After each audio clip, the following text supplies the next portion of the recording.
just keeping each other, like, making sure we're all staying together in what we do, I think was the biggest thing for us. When you have all these doubters, does this team kind of feel like you play with a chip on your shoulder, that you kind of want to prove people wrong a little bit more? I mean, kind of, I guess. The way we see it is, we know what we're capable of. We know what we can do. So let's just go do it. We're not too worried about what's going on the outside of this building. You talked about looking at the tape, specifically the second half. What kind of stood out to you maybe that you hadn't done or seen in, weeks prior halves? Because it seemed like that second half you were really kind of just in your zone. Yeah, I think it was just, feeling out, understanding what I was seeing. Wasn't getting confused. Thought we had a great week of prep. Thought I had a great week of prep, understanding of what I was seeing. And expecting, them to throw some stuff at us. So I think that was the biggest thing, was just staying calm and understanding what's happening. What's it like been working with Nico? Yeah, I think Nico's obviously a great player. He's had a very long career here, but it's awesome. He's a great guy. I love hanging out with him outside the building. And I think he just brings a lot of, experience, and having him, come up to me. He's played with, Stanley, Spencer, all of them. And so going through that experience is telling me, what he sees, and he's like, we all believe in you, let's just keep going. One thing that Kirk has talked about a lot as you've grown throughout these last few weeks is feeling like you're pressing, do you feel like you're not doing that anymore, especially after talking about being calm in that Rutgers game? Yeah, I think the biggest thing is not trying to do too much. Just do what I'm supposed to do my job. But not trying to create plays that aren't there, I guess, as I should say. 2 games left. You guys have clinched a share of the West, but is it one of those where there's nothing to celebrate right now? We got 2 more games to actually finish the job. Is that kind of the talk right now in the locker room?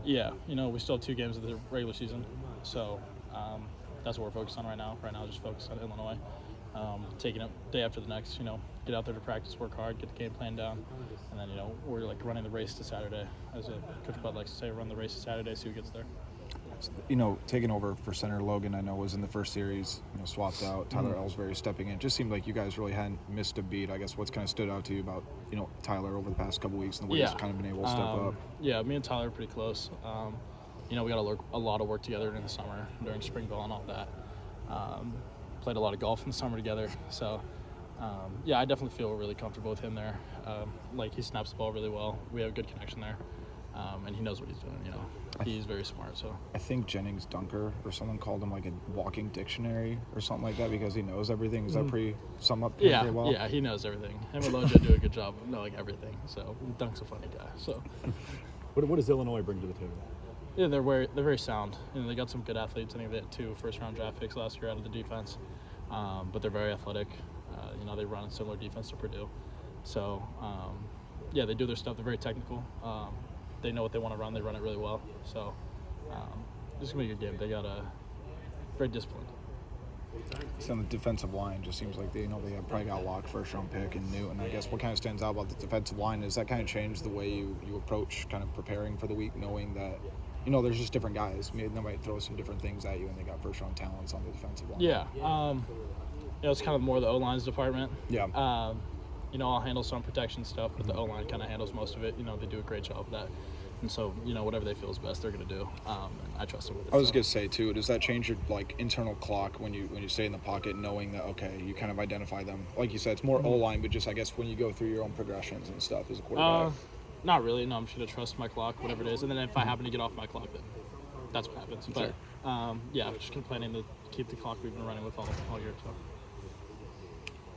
Deacon, with where you're at right now, a lot of the talk is going to be kind of where did this game come from this last week? Do you feel like something clicked for you where you're feeling a little bit more calm now? Is it something that you finally put together? What is it for you?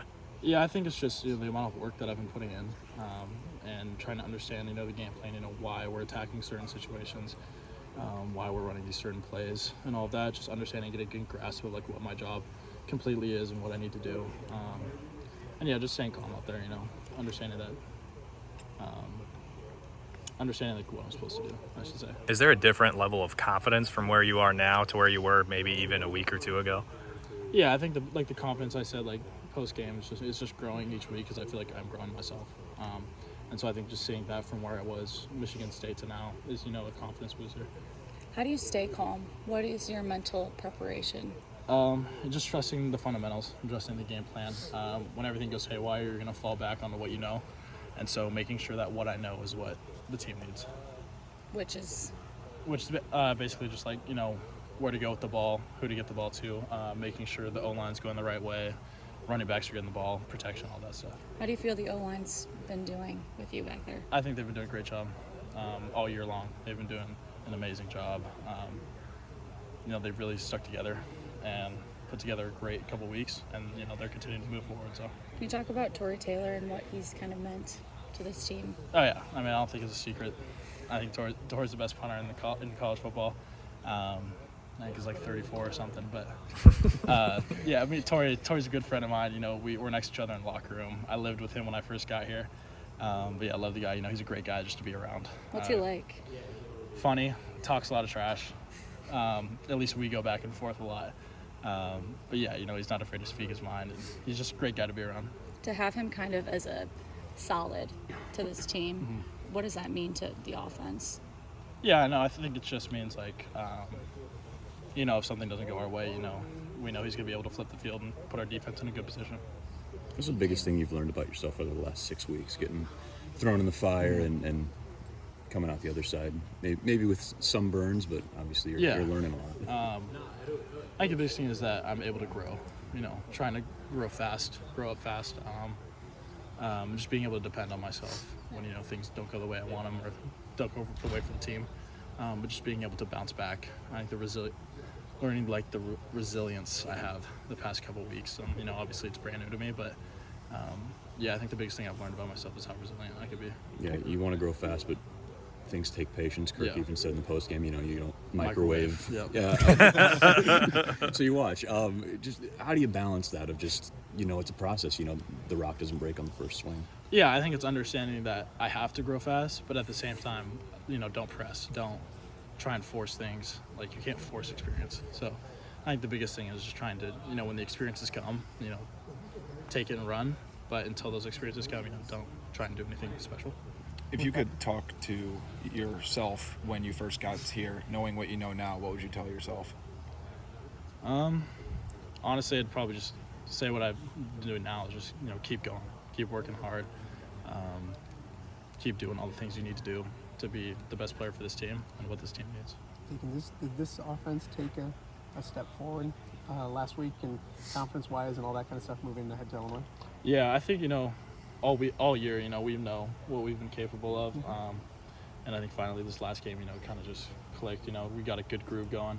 And so now we know what it's like to, keep the ball moving, get into that rhythm. And I think that helps moving forward. Did you wish that game played 5 quarters or 6 quarters? You guys got in a flow. Did you want to stay out there and keep going? Yeah, it's fun. Like, when you get into a flow like that, it's one of the best feelings in the world. One of the most fun I've ever had. So, yeah. This team